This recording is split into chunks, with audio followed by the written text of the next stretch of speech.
Tarixi Azərbaycan torpaqlarının ilk dəfə hansı dövlət tərəfindən birləşdirildiyini bilirdinizmi? Bəs bu dövlətin Bizans ordusunu məğlub edib xilafət xəzinəsinə vergi ödəməkdən imtina etməsində necə xəbəriniz var idimi? Bütün bunları və daha çoxunu bilmək istəyirsinizsə, videonu bəyənib kanalıma abunə olmağı unutmayın. İndi isə qaldığımız yerdən davam edirik. 9-cu əsrin əvvəllərinə kimi Ərəb xilafəti Azərbaycan torpaqlarını işğal edib burada möhkəmlənmişdi. Xilafətin ərazisi böyük olduğuna görə ərəblər güvəndikləri sərkərdələri ayrı-ayrı əyalətlərə hakim təyin edirdilər. Belə sərkərdələrdən biri də əslən Mərkəzi Asiya türklərindən olan Əbusac Divdad idi. O, xilafət ordusunda göstərdiyi misilsiz xidmətlərə görə Azərbaycanın cənubuna hakim təyin olunmuşdu. Görkəmli şərqşünas Panteleymon Juzə qeyd edir ki, Sacilər sülaləsinin kökəni qədim türklərə dayanır. Stat: Sacilər 9-cu əsrin ikinci yarısında tarix səhnəsinə çıxan və Azərbaycana bir neçə bacarıqlı hökmdar verən türk sülalələrindən biri sayılır. Sacilərin nümayəndəsi olan Əbusac Divdad Ustruşanadan, Dağlıq Cankakat kəndindəndir. Bu sülalə xilafət qarşısındakı xidmətlərinə görə Azərbaycanı bir mülk olaraq almışdı deyə Panteleymon Juzə qeyd edib. 9-cu əsrin ortalarından xilafət geriləmə dövrünə qədəm qoydu və xəlifənin dövlətin ucqarlarına təyin etdiyi hakimlər öz ərazilərini müstəqil şəkildə idarə etməyə başladılar. Beləcə xilafətin ucqarlarında yeni dövlətlər meydana gəldi. Bu dövrdə Azərbaycanın şimalında Şirvanşahlar dövləti yarandı. Həmin ərəfələrdə Azərbaycanın cənub torpaqlarını xilafətin hakim təyin etdiyi Əbusac Divdadın oğlu Məhəmməd ibn Əbusac idarə edirdi. Onun iqamətgahı Marağa şəhərində yerləşirdi. Xilafətin zəifləməsindən istifadə edən Məhəmməd ibn Əbusac 879-cu ildə Azərbaycan torpaqlarının cənubunda öz dövlətini qurdu. Yeni dövlətə onu idarə edən sülalənin adı ilə Sacilər dövləti deyilməyə başlandı. Sacilər dövlətinin ilk paytaxtı Marağa şəhəri olsa da, 901-ci ildə paytaxt Ərdəbil şəhərinə köçürüldü. Amma bu barədə bir qədər sonra. Sacilər dövləti yeni yarandığı vaxtlarda xilafət xəzinəsinə vergi ödəyirdi. Bu da dövlətin ilk vaxtlarda Ərəb xilafətindən asılı olduğunu göstərir. Lakin Məhəmməd ibn Əbusacın oğlu Yusif ibn Əbusac 912-ci ildə xilafət xəzinəsinə vergi ödəməyi dayandırdı. Bunu o dövrdə Sacilər dövlətində kəsilmiş pulların üzərində də görürük. Belə ki, o dövrdə xilafətdən asılı vəziyyətdə olan dövlətlərdə üzərində yalnız xəlifənin adı yazılmış pullar kəsilərdi. Amma bu dövrdən etibarən Sacilər dövlətində kəsilmiş pulların üzərində yalnız Yusif ibn Əbusacın adı həkk olunurdu. 901-928-ci illər aralığında hakimiyyətdə olan Yusif ibn Əbusacın hökmdarlıq dövründə Sacilər dövləti özünün yüksəliş dövrünü yaşayırdı. Onun hakimiyyəti illərində paytaxt Ərdəbilə köçürülmüşdü.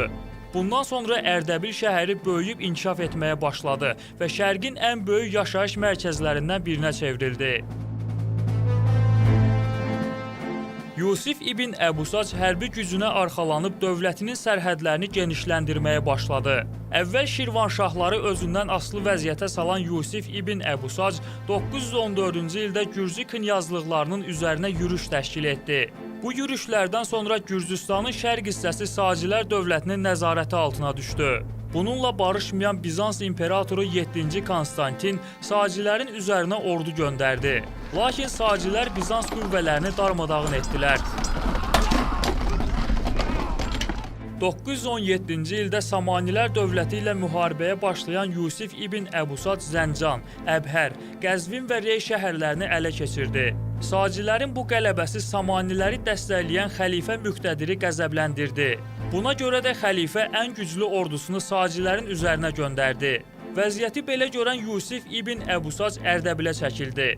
Bu dövrdə Sacilərin vassalı olan Dərbənd əmiri Əbdülmalik ibn Haşim Yusif ibn Əbusacdan hərbi dəstək istəmişdi. Ordusunun bir hissəsini Dərbəndə göndərən Yusif ibn Əbusac Ərdəbildə xilafət ordusuna məğlub oldu və 919-cu ildə həbs edildi. Onun həbs olunduğu 3 illik qısa müddətdə Sacilər dövlətini Yusif ibn Əbusacın qulamı olan Subuk idarə edirdi. Bu dövrdə Sacilər cənubda bir sıra ərazilərini itirdilər. Lakin 922-ci ildə həbsdən çıxan Yusif ibn Əbusac böyük bir ordu toplayıb Rey və Həmədan şəhərlərini yenidən ələ keçirdi. Uzaqgörən bir hökmdar olan Yusif ibn Əbusac dövlətin itirilmiş nüfuzunu qısa zamanda yenidən bərpa etdi.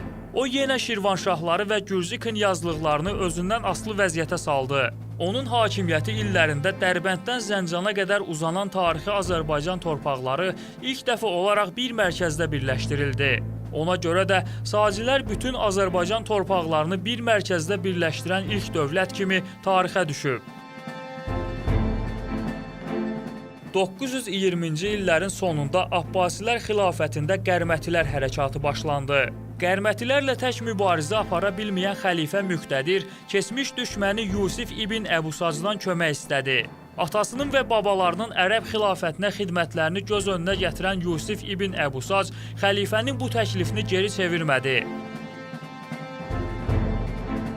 Böyük bir ordu yığan hökmdar Ərəbistana yollanaraq Qərmətilərlə mübarizəyə başladı. Qərmətilərlə döyüşə girən Yusif 927-ci ilin 8 dekabrında Kufə yaxınlığında məğlub edilərək həbs olundu. Abbasi ordusu onu azad etmək üçün həmlələr etsə də məğlub oldu və Yusif ibn Əbusac 928-ci ilin yanvarında Qərmətilər tərəfindən edam edildi. Yusif ibn Əbusacın ölümündən sonra dövlət zəifləməyə başladı. Hakimiyyətə isə Məhəmməd ibn Əbusacın ikinci oğlu Əbülmüsafir Fətih ibn Əbusac gəldi. Lakin onun hökmdarlığı çox sürmədi. 929-cu ildə Əbülmüsafir Fətih ibn Əbusac öz qulamı tərəfindən sui-qəsdə məruz qalıb öldürüldü. O həm də Sacilər sülaləsinin sonuncu hökmdarı idi. Əbülmüsafir Fətih ibn Əbusacın öldürülməsindən sonra Sacilər dövlətini qulamlar arasında şöhrət qazanmış sərkərdələr idarə etməyə başladı. Ard-arda Vasif Əl-Şirvani, Müflih Əl-Saci və Deysəm ibn İbrahim kimi sərkərdələr Sacilər dövlətini idarə etməyə başladılar. Halbuki bu sərkərdələrin heç biri Sacilər sülaləsindən deyildi. Bu dövrdə dövlət xeyli zəifləmişdi. Bundan istifadə edən yeni yaranmış Salarilər dövləti 941-ci ildə Sacilərin paytaxtı olan Ərdəbil şəhərinə hücum etdi. O dövrdə Sacilər dövlətinin hökmdarı olan Deysəm ibn İbrahim Salarilərlə mübarizə aparmaq iqtidarında deyildi. Asanlıqla paytaxt Ərdəbili tutan Salarilər Sacilər dövlətinin varlığına son qoydular. Sacilər dövləti süquta uğrasa da, ilk dəfə olaraq bütün Azərbaycan torpaqlarını bir mərkəzdə birləşdirən dövlət kimi tarixə düşdü. Ümid edirəm Sacilər dövlətinin tarixi haqqında hazırladığımız bu video araşdırma xoşunuza gəldi. Əgər belə araşdırmaları davamlı şəkildə hazırlamağımı istəyirsinizsə, videonu bəyənib kanalıma abunə olmağı unutmayın. Sona qədər izlədiyinizə görə minnətdaram.